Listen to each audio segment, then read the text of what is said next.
are.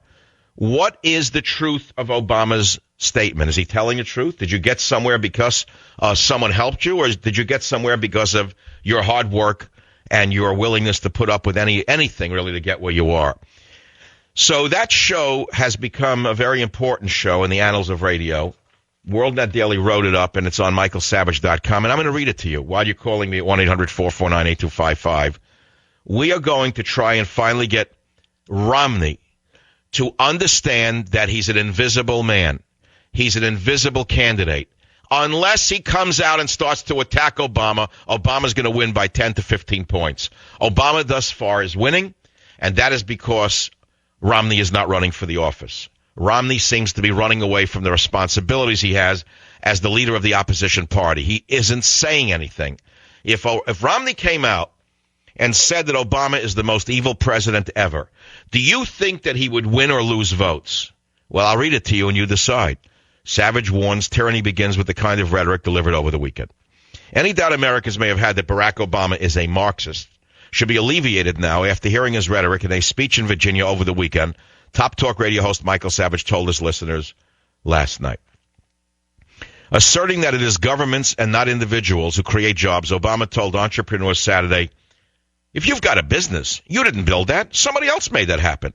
You didn't get there on your own, the president said. I'm always struck by people who think, well, it must be because I was just so smart. After playing the audio of Obama's remarks, Savage offered a blunt assessment.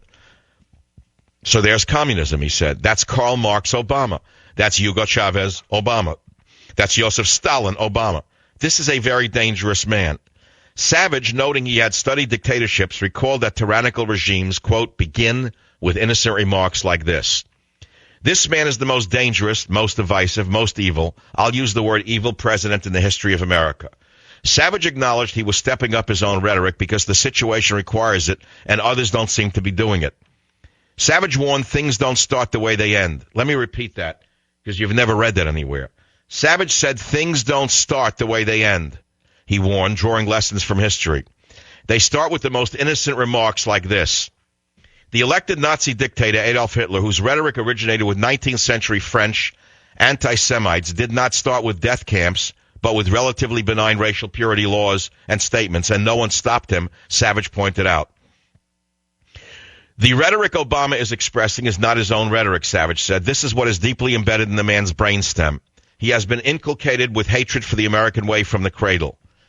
The Cambodian dictator Pol Pot, Savage recalled, was a mild-mannered professor like Obama who went to Paris, studied Marxism, and came back a flaming radical communist. It ended with mountains of skulls, Savage said, with some 2 million people slaughtered in Cambodia's infamous killing fields. Pol Pot, instituting what he was taught at Paris universities, unleashed his Khmer Rouge on anyone with an education, the productive people of society. What does this have to do with that nice man in the White House with such a nice wife and nice children? Savage asked his Savage Nation audience. It starts with rhetoric like this. It unleashes the genie in the bottle. It justifies any acts of betrayal, any acts of hatred, any acts of sabotage against the successful. He called Obama the most hateful man who has ever plagued the White House. Everything is at stake in November, he said.